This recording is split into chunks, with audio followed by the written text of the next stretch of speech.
हमारी संस्कृति, हमारे संस्कार सदा रहे हमारे साथ।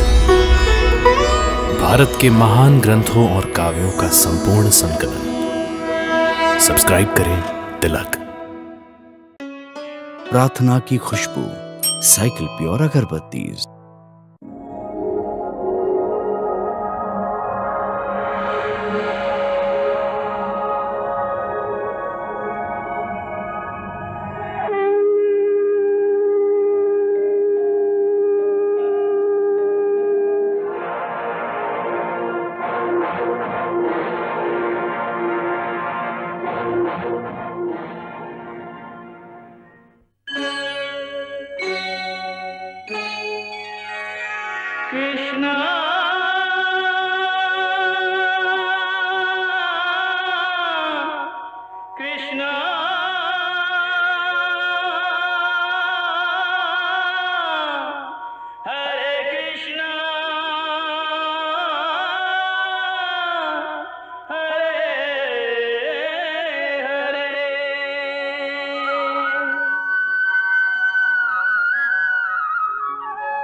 जय श्री कृष्ण। गुरुकुल में शिक्षा प्राप्ति तक भगवान श्री कृष्ण की मानव लीला का पहला भाग पूर्ण होता है। पहले भाग में जन्म से लेकर पौगंड अवस्था तक जितनी लीलाएं उन्होंने की हैं, वे मुख्यतः भक्तों को रिझाने के लिए की हैं। श्री कृष्ण ही वो पूर्ण अवतार हैं जिन्होंने हर कदम पर यह घोषणा की है कि मैं स्वयं भगवान हूं। जब कारागार में प्रकट हुए तो तीनों लोक नतमस्तक हो गए।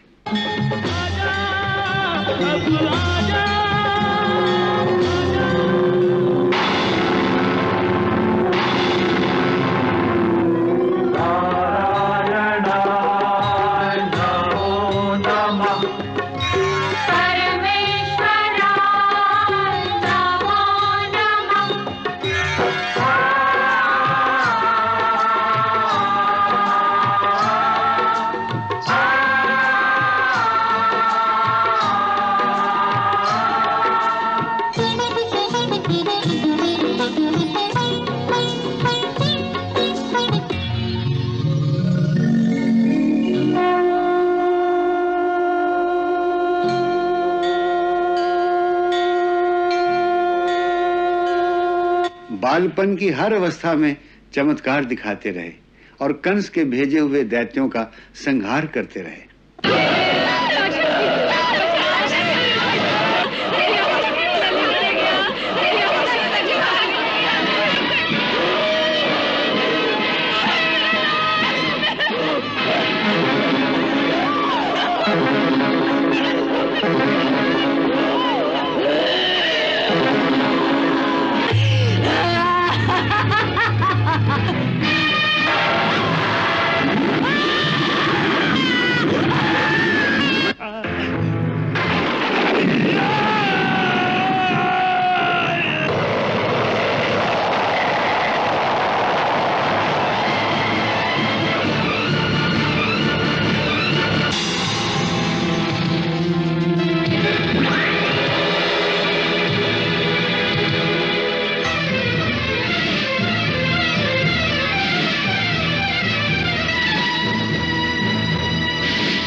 फिर कालियामर्दन किया।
तत्पश्चात गोवर्धनधारी बनकर इंद्र का मान मर्दन किया।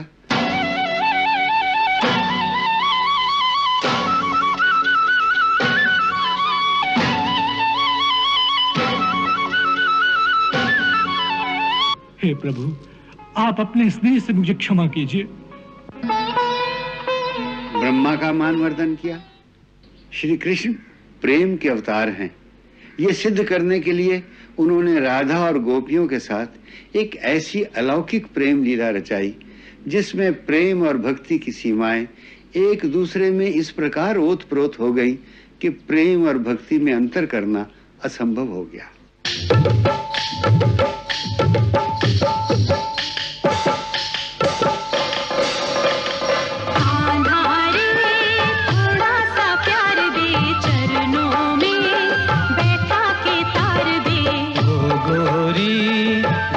उघार दे, प्रेम की भिक्षा झोली में डाल दे।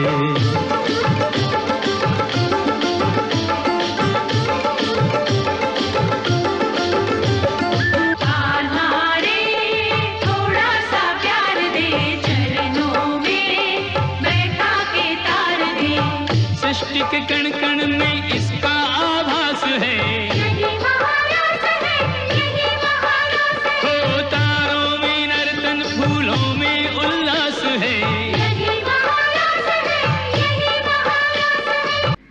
चुराकर माखन खाते रहे, मिट्टी खाकर माता को अपने मुख के अंदर विश्व रूप का दर्शन कराते रहे।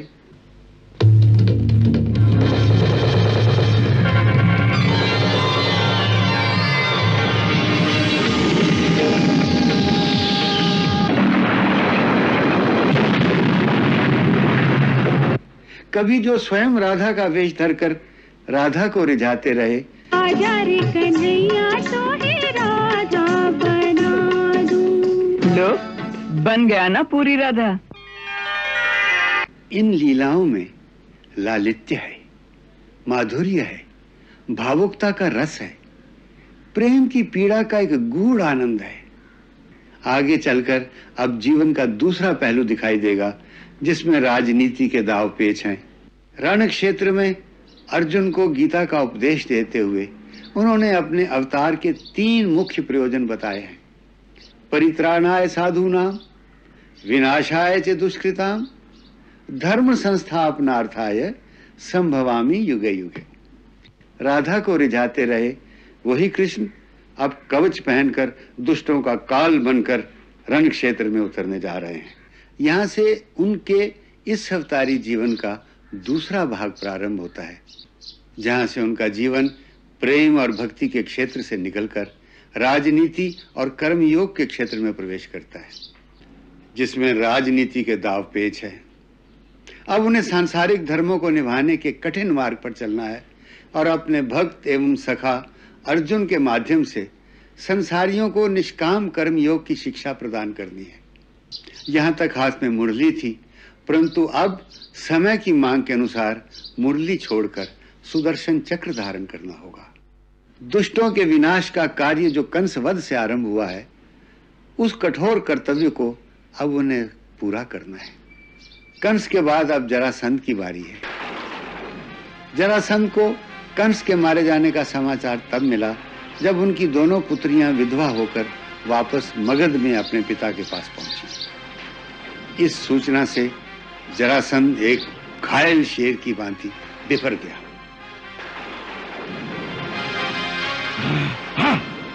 मैं कंस को तो वापस नहीं ला सकता, परंतु मैं तुम्हें वचन देता हूं कि उसके हत्यारे को वहीं भेज दूंगा जहां कंस गया है। उसका हत्यारा इस धरती पर जीवित नहीं रह सकता। सेनापति, हमारी समस्त सेनाओं को एक भीषण युद्ध की तैयारी का आदेश दिया जाए। राजधानी के बाहर जहां जहां भी सेना की टुकड़ियां हैं, उन सबको अस्त्र शस्त्रों से सुसज्जित होकर 15 दिन के अंदर राजधानी में उपस्थित होने को कहा जाए। जिस दिन पूरी सेना उपस्थित हो जाएगी, उसी दिन हम मथुरा की ओर कूच करेंगे।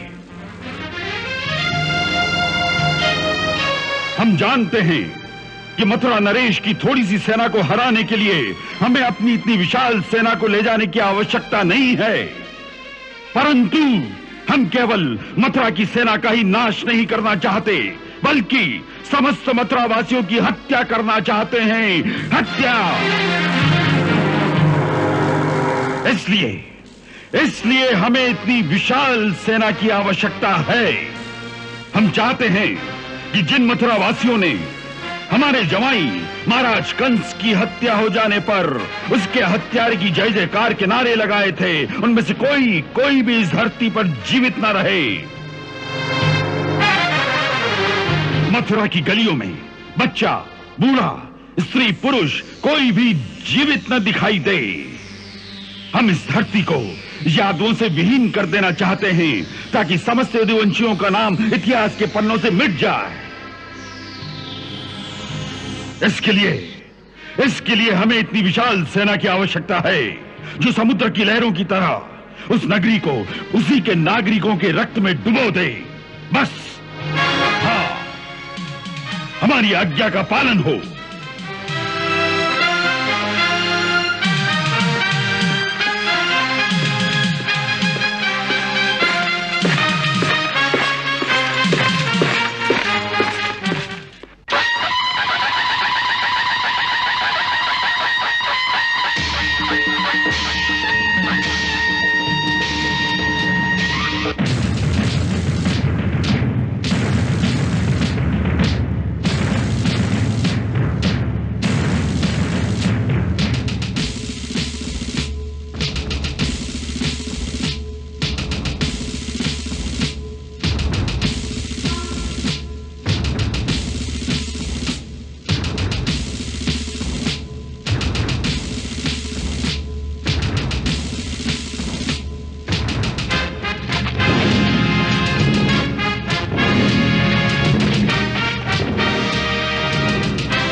हो? महाराज बानासुर सेना के साथ आ गए हैं। कहो उनका स्वागत है, जाओ।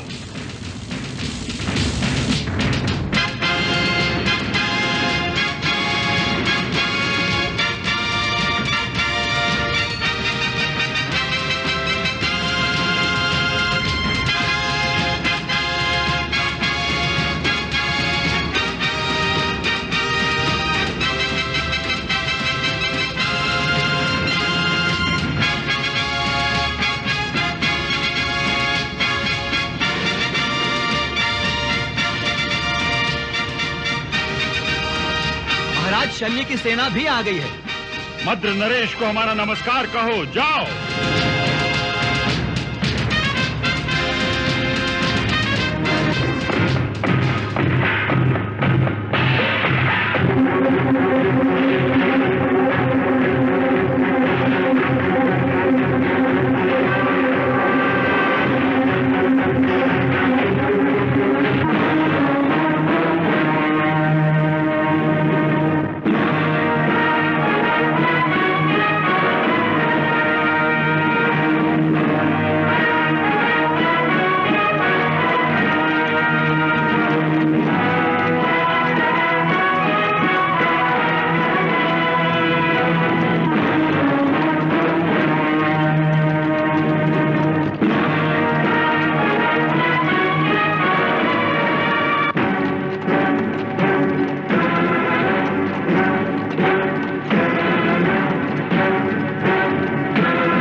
आज मथुरा पर संकट के बादल छा रहे हैं।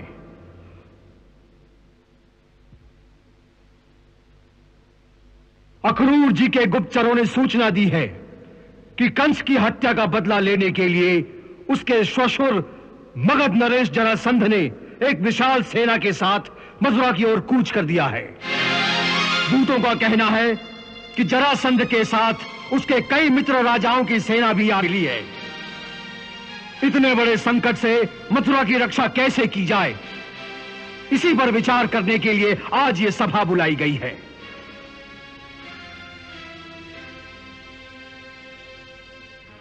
महाराज उग्रसेन न केवल वृद्ध हो गए हैं, अपितु इतने वर्षों तक उस काल कोठरी में बंद रहने के कारण उनके अंगों में जो एक शिथिलता और जर्जरता आ गई है, उसके कारण हमें उनसे यह आशा नहीं रखनी चाहिए कि वो किसी युद्ध का नेतृत्व कर सकेंगे, और न ही हमें उन पर ऐसा बोझ डालना चाहिए।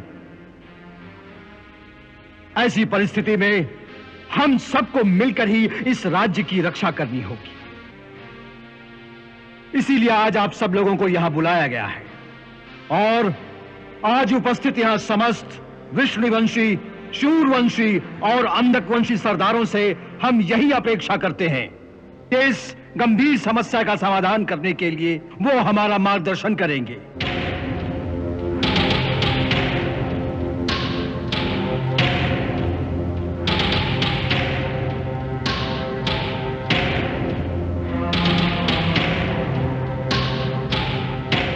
अक्रूर जी, हमारे गुप्तचरों का क्या अनुमान है?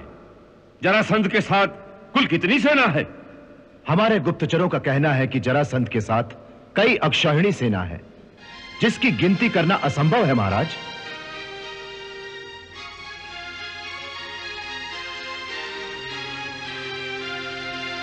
इसका अर्थ है कि अकेली मथुरा की सेना उसका सामना नहीं कर सकती। इस परिस्थिति में हमें दूसरे राज्यों से सहायता मांगनी चाहिए, परंतु दुर्भाग्यवश हमारे निकट के जितने भी राजा हैं, बाणासुर और भौमासुर, वो सब कंस के मित्र हैं।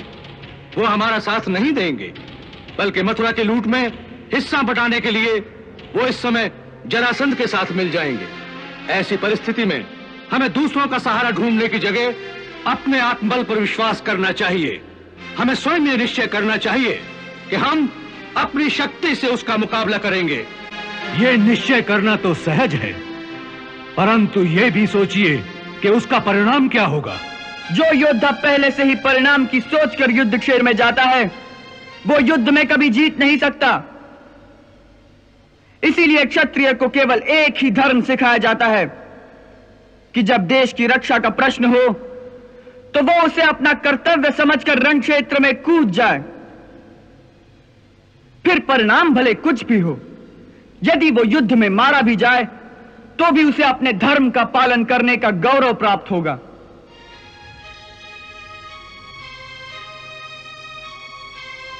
स्वर्ग में भी उसका एक वीर की भांति ही सम्मान होगा।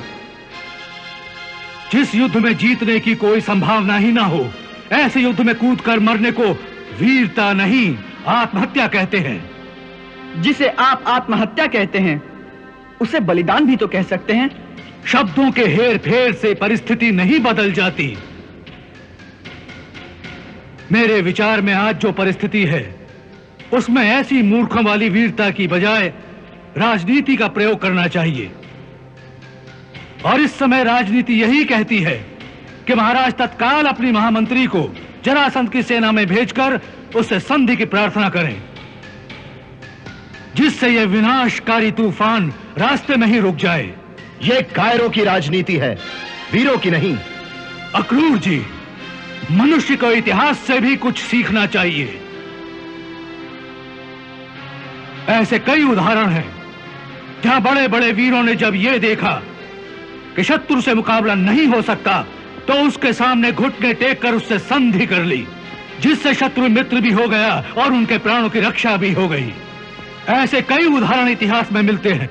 आप इतिहास की बात करते हैं तो इतिहास में सूर्यवंशी श्री राम का उदाहरण भी मिलता है कि जब रावण ने उनकी पत्नी सीता का हरण करके उनके पुरुषत्व को ललकारा तो उनके कर्तव्य ने उनको आवाज दी कि उनकी और उनके रघुकुल की आन रखने के लिए उस पापी को दंड देना उनका धर्म है। तब उन्होंने क्षण मात्र के लिए भी यह नहीं सोचा कि जिससे वो युद्ध करने जा रहे हैं उसके पास संसार की सबसे शक्तिशाली सेना है, और उनके पास तो अपनी अयोध्या की सेना भी नहीं थी। फिर भी उस वनवासी राजकुमार ने अपनी कर्तव्य निष्ठा, अपने दृढ़ आत्मबल और केवल अपनी वीरता के भरोसे पर कुछ वानरों को साथ लेकर लंका के किले पर चढ़ाई कर दी और यह सिद्ध कर दिया कि जो मनुष्य अपने कर्तव्य और अपने धर्म की आवाज को सुनकर अपने कर्म पथ पर निडर होकर आगे बढ़ता है, न मृत्यु से डरता है न परिणाम से, अंत में जीत उसी की होती है।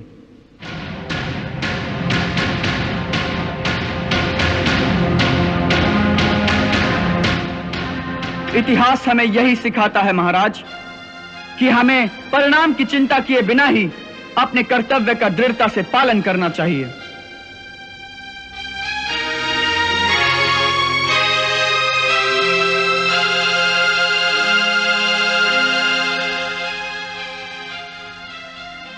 हम कृष्ण की बात से सहमत हैं। यह हमारे क्षत्रिय धर्म की परीक्षा का समय है और हमें इस परीक्षा में खरा उतरना है। हम वचन देते हैं जब तक हमारे हाथों में तलवार उठाने की शक्ति है हम स्वयं मथुरा के द्वार पर खड़े होकर उसकी रक्षा करेंगे।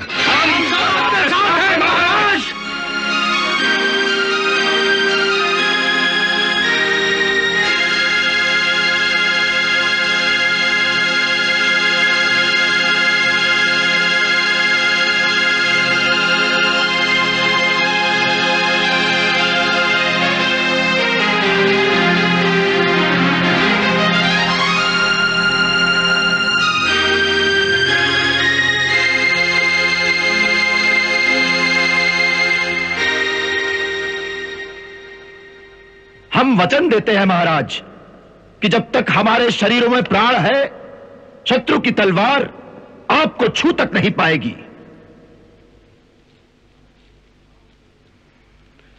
हमें अपने योद्धाओं से यही आशा है।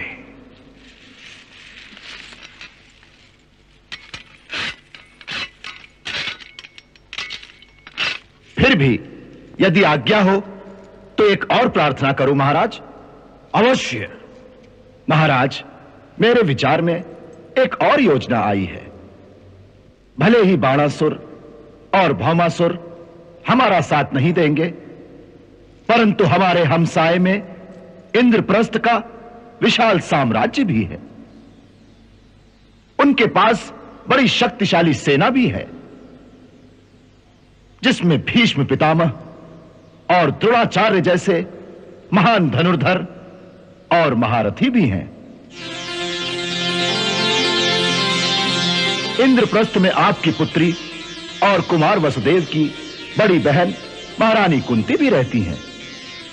मुझे विश्वास है कि यदि हम उनसे सहायता की प्रार्थना करें तो इस संकट में अवश्य वो हमारी मदद करेंगे।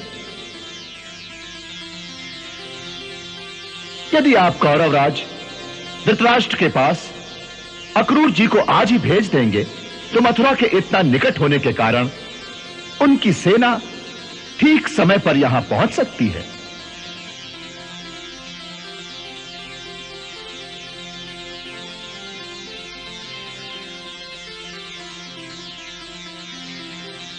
मैं इस विचार से सहमत हूं महाराज। मैं भी इस बात से सहमत हूं महाराज। मैं भी इस विचार से सहमत हूं महाराज। हम भी इस बात से सहमत हैं। हालांकि हमारे जामाता महाराज पांडु की मृत्यु हो चुकी है, इस कारण अब मेरी विधवा पुत्री कुंती का वहां कितना प्रभाव है यह हम नहीं जानते। फिर भी महाराज धृतराष्ट्र और महात्मा भीष्म से हमें पूरी आशा है कि वो इस धर्म युद्ध में हमारी सहायता अवश्य करेंगे। सेनापति अक्रूर जी महाराज, आप इसी क्षण इंद्रप्रस्थ के लिए प्रस्थान करें और शीघ्र लौटकर हमें उनके निर्णय से अवगत कराएं। जैसी आपकी आज्ञा महाराज।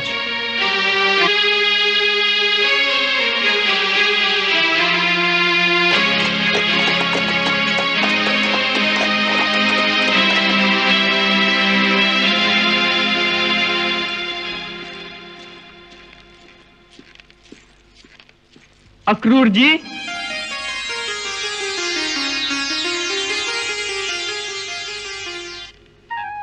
आज्ञा प्रभु। हस्तिनापुर जा रहे हो तो वहां एक छोटा सा काम हमारा भी करना। कहिए, ऐसा क्या काम है प्रभु? थोड़ा सा समय निकालकर वहां हमारी बुआ महारानी कुंती से अवश्य मिलना। हमारी ओर से उनका कुशल क्षेम पूछना और उनके 5 पुत्रों का भी समाचार लाना। पिता की मृत्यु के पश्चात यदि वो अपने को बेसहारा समझते हो तो उन्हें कहना कि जब तक मैं इस धरती पर हूं उन्हें चिंता करने की कोई आवश्यकता नहीं। उनकी रक्षा का भार मुझ पर है। जी प्रभु। अक्रूर जी, मैंने देवराज इंद्र को वचन दिया है कि मेरे रहते अर्जुन को कोई पराजित नहीं कर सकेगा। इसीलिए अर्जुन और उनके भाइयों को हमारी ओर से हर प्रकार का आश्वासन देना। प्रभु, जिनकी रक्षा आप करें उन्हें चिंता करने की क्या आवश्यकता है? जाइए, आपकी यात्रा सुखद हो और मेरी यात्रा सफल हो, यह भी तो कहिए प्रभु। फिर परिणाम की चिंता? परिणाम की नहीं प्रभु, मुझे मथुरा की चिंता है। मथुरा की चिंता मत कीजिए अक्रूर जी। मथुरा सुरक्षित है और सुरक्षित रहेगी। आप केवल अपना कर्तव्य निभाइए, बस। इतना आश्वासन भी पर्याप्त होगा प्रभु। बस अब आज्ञा दीजिए। जाइए।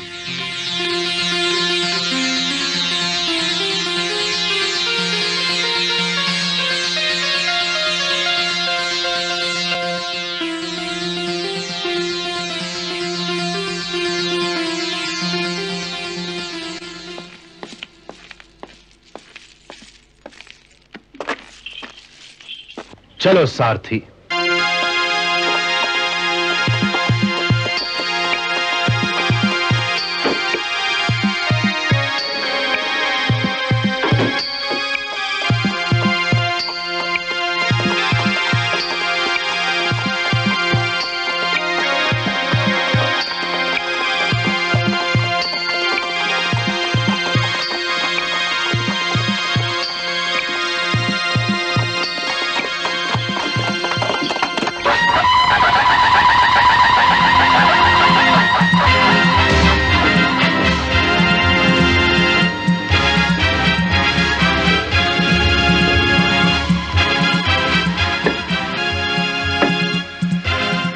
सम्राट महाराज धृतराष्ट्र राज्यसभा में पधार रहे हैं।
गुरु कृपाचार्य और गुरु द्रोणाचार्य के चरणों में सेवक का प्रणाम। आयुष्मान भव, विजयी भव।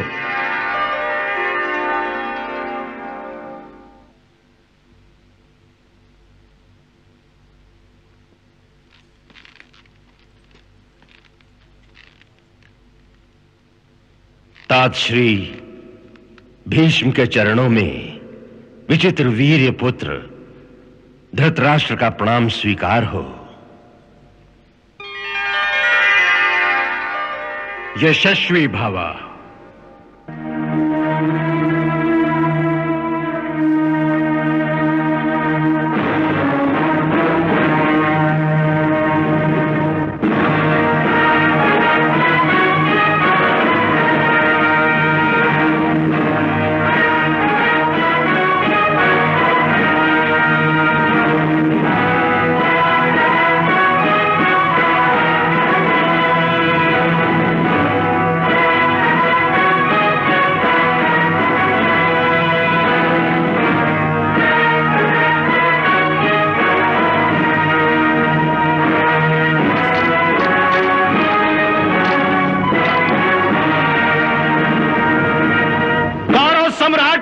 धृतराष्ट्र की, कौरव सम्राट महाराज धृतराष्ट्र की, कौरव सम्राट महाराज धृतराष्ट्र की, कौरव सम्राट महाराज धृतराष्ट्र की।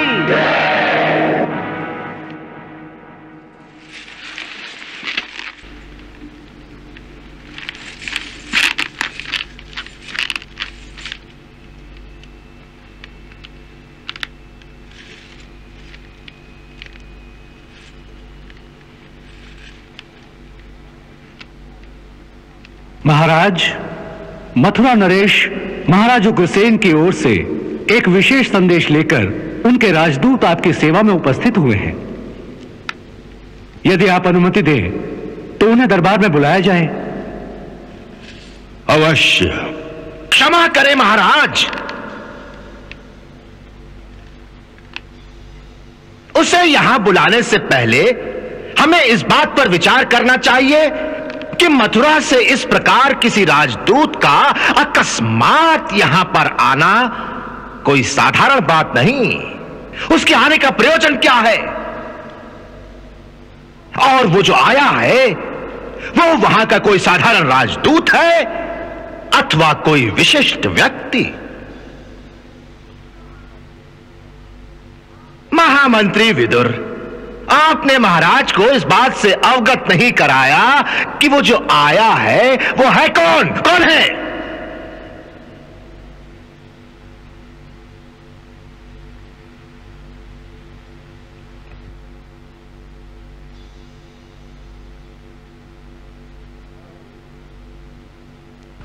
विदुर, तुमने ये नहीं बताया कि वो कौन है। महाराज, वो मथुरा के प्रधान सेनापति महारथी अक्रूर हैं। सेनापति? भला मथुरा के सेनापति का कौरव दरबार में आने का क्या प्रयोजन हो सकता है? हाँ विदुर, शकुनी का ये प्रश्न विचार करने योग्य है कि एक सेनापति के इस प्रकार अचानक आने का क्या प्रयोजन हो सकता है। महाराज, वो इस समय एक सेनापति के तौर पर नहीं बल्कि मथुरा नरेश के राजदूत बनकर उनका कोई संदेश आप तक पहुंचाने आए हैं। इसलिए उन्हें सम्मान पूर्वक दरबार में बुलाना चाहिए, यही शिष्टाचार है। महामंत्री विदुर, साधारण अवस्था में आपका यह शिष्टाचार उचित हो सकता है, परंतु आप ये क्यों भूल गए हैं कि इस समय इंद्रप्रस्थ राज्य की परिस्थिति साधारण नहीं है। पूरे राजकुल में एक उथल पुथल हो रही है। महाराज पांडु की मृत्यु के बाद उनके बड़े भाई महाराज धृतराष्ट्र अब उनके सिंहासन पर बैठ चुके हैं। हो सकता है कि यह बात मथुरा वालों को अच्छी ना लगी हो, क्योंकि महारानी कुंती के कारण यादवों का असली रिश्ता तो महाराज पांडु के साथ था, महाराज पांडु के। इसलिए स्वाभाविक है कि उनकी सहानुभूति महाराज धृतराष्ट्र के साथ नहीं हो सकती। शायद इसीलिए उन्होंने ये मांग की हो कि पांडु के ज्येष्ठ पुत्र को ही उनके सिंहासन पर बैठाया जाए।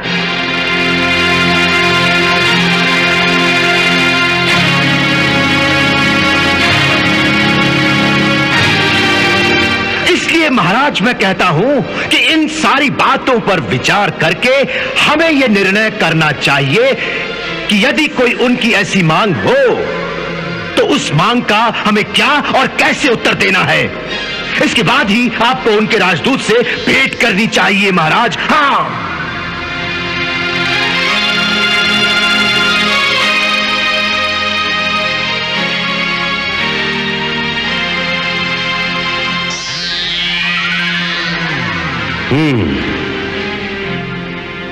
हम कुमार शकुनी की बात से सहमत हैं। हाँ, यही उचित है महाराज, यही उचित है।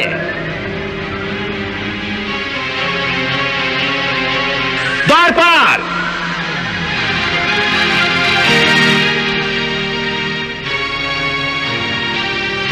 मथुरा के राजदूत से जाकर कहो कि महाराज इस समय किसी आवश्यक राजकार्य में व्यस्त हैं।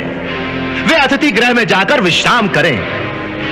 महाराज को जैसे अवकाश होगा उन्हें बुला लिया जाएगा। जाओ। जो आज्ञा महाराज।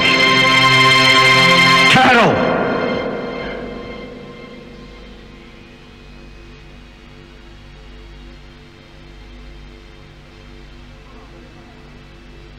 क्षमा करें महाराज, इस प्रकार हर बात में कुमार शकुनी की हां में हां मिलाकर आप बहुत ही अनुचित कर रहे हैं।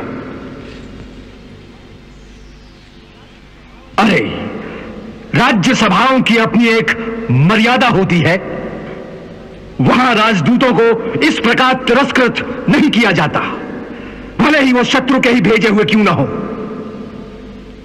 आपकी इस राज्य सभा में गुरु द्रोणाचार्य, महात्मा विदुर और गुरु कृपाचार्य जैसे सभासद बैठे हैं।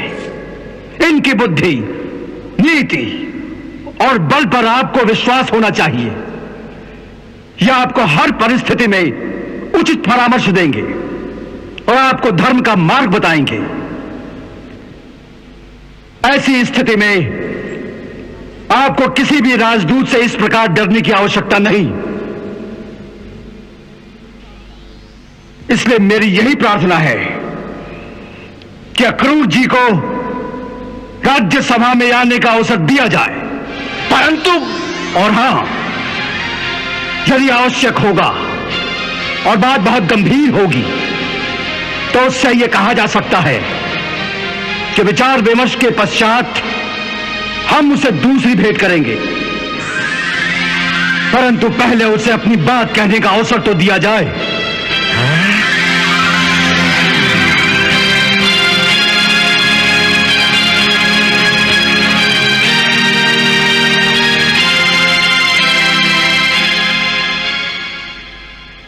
अच्छी बात है, उन्हें सम्मान पूर्वक लाया जाए।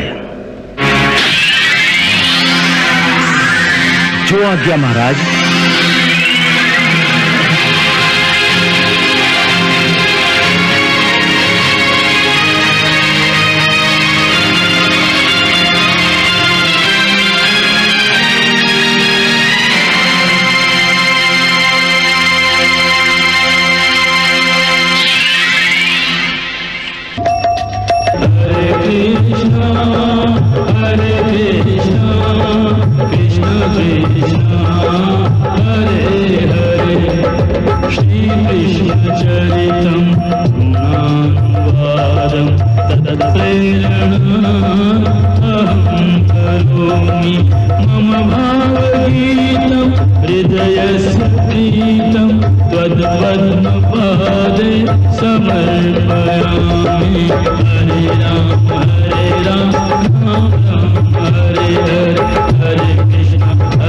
Krishna Krishna